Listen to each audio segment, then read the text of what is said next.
Saúde. A quantidade de obesos mais que dobrou no Brasil em 17 anos, segundo o IBGE. O percentual de brasileiros obesos passou de 2,2% em 2003 para 26,8% em 2019. Já o excesso de peso atinge mais de 60% da população acima de 18 anos, o equivalente a 96 milhões de pessoas. Dr. Flávio Pirozzi, mestre e doutorando em endocrinologia, alerta que a obesidade está presente cada vez mais cedo na vida da população e contribui para o surgimento de várias patologias. O médico afirma que a obesidade não tem cura, mas pode ser controlada a partir de atitudes conscientes. Por que a obesidade aumentou consideravelmente no Brasil nos últimos anos? Nós temos uma tendência, a ter uma alimentação mais errada. Geralmente esses alimentos que não são, vamos dizer assim, bons do ponto de vista nutricional, hipercalóricos, eles acabam sendo mais baratos, de mais fácil acesso para as pessoas de um modo geral. Os alimentos mais saudáveis, infelizmente, eles têm um custo mais caro. E apesar de alguns dados mostrarem que aumentou o número de pessoas que fazem atividade física, isso não é o suficiente para reduzir realmente o número de pacientes que vem aumentando o peso. Qual a alternativa para diminuir o número de obesos no país? Ele depende da própria pessoa, do próprio paciente, que ele tem que entender que a obesidade é um problema de saúde crônico, e ele vai ter que fazer um tratamento ao longo da sua vida para perder e para manter o peso perdido. E isso exige dele mudanças, mudanças de comportamento, melhora na alimentação, prática de exercício físico regular. E por parte até dos nossos governantes, Então existem alguns estudos, eles são controversos, mas não deixam de ser interessante para que a gente alimente esse tipo de debate, Por exemplo, aumentar o custo de alimentos que vão auxiliar no ganho de peso, aumentando impostos e fazendo que esses alimentos que são baratos, de fácil acesso, eles se tornem mais caros, vamos dizer assim, e ao mesmo tempo que aqueles alimentos mais saudáveis também eles se tornem mais fáceis para que todos tenham acesso a esse tipo de alimentação mais saudável. O que influencia o ganho de peso? Existe uma tendência genética, a respeito da obesidade. Então, por exemplo, se você tem um histórico familiar, se seu pai, sua mãe ou os dois têm obesidade, isso aumenta o risco, O fato do ambiente em que você vive, em relação às suas escolhas, o tipo de alimentação que você ou sua família tem, Então, tudo isso faz com que a obesidade ela seja um problema crônico de saúde, E como todo problema crônico de saúde, não existe cura da doença, existe controle, Eu sempre uso isso como exemplo, o fato que um paciente que tem uma pressão alta, a pressão dele está alta, ele toma remédio e a pressão abaixa.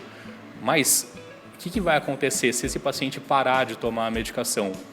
Provavelmente a pressão dele vai subir. É isso que acontece na grande maioria. E o paciente ele tem que entender que ele vai ter um problema que ele vai ter que carregar para o resto da vida. Então ele tem que entender que ele vai precisar perder peso e depois ele vai ter que manter o peso que ele perdeu. A infância prepara um adulto obeso?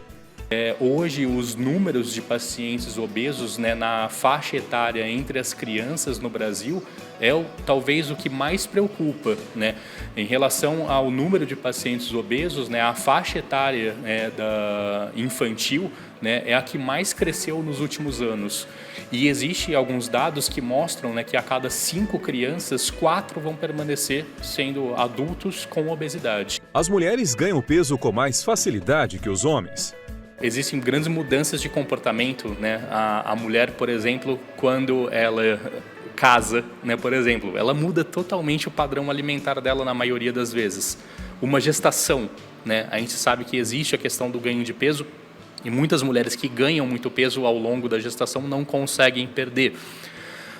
Fisiologicamente, né, numa situação normal, a mulher ela já tem um metabolismo menor do que os homens, né? Então isso também seria um fator, né, que aumentaria essa possibilidade. E aí entra a questão que, né, geralmente após os 50 anos a mulher entra na menopausa, o que dificulta mais ainda a situação. Qual a diferença entre sobrepeso e obesidade? Existe uma conta, né, que a gente faz chamada índice de massa corpórea. É simples, né? Qualquer pessoa pode fazer isso em casa. Você pega o peso em quilos e divide pela altura ao quadrado em metro, né? Então, essa conta, o que seria o normal, né? Seria um resultado entre 18,5 e 25. De 25 até 30 é o que a gente chama de sobrepeso. E acima de 30 seria a obesidade, né? Então, existem alguns estudos, né, que falam, por exemplo, que boa parte da população, isso é um dado do Ministério da Saúde de 2019, que fala que 50% da população brasileira está acima do peso. Isso significa o quê? É de IMC de 25 para cima, né? E a gente sabe que esse índice de massa corpórea, ele é muito importante, a partir do momento que você vai aumentando cada vez mais esse número, o risco à sua saúde também vai aumentando. A pandemia contribuiu com o ganho de peso? Primeiro, lembrar que a obesidade, ela, né, não inicialmente, mas durante a pandemia, ela se mostrou um importante fator de risco, né, em relação à infecção do coronavírus, por vários motivos. E, ao mesmo tempo, as pessoas dentro de casa, né, fez com que houvesse uma mudança de comportamento, né? Então, pessoas que faziam atividade física pararam de fazer atividade física, pessoas que estavam se alimentando, né, de uma forma melhor, né, passaram a comer errado, porque você fica mais tempo em casa e às vezes, né, tem a questão de toda a facilidade da tecnologia de pedir uma comida, né, por um aplicativo, né, a questão da agilidade. E isso, infelizmente, proporcionou, né, uma piora.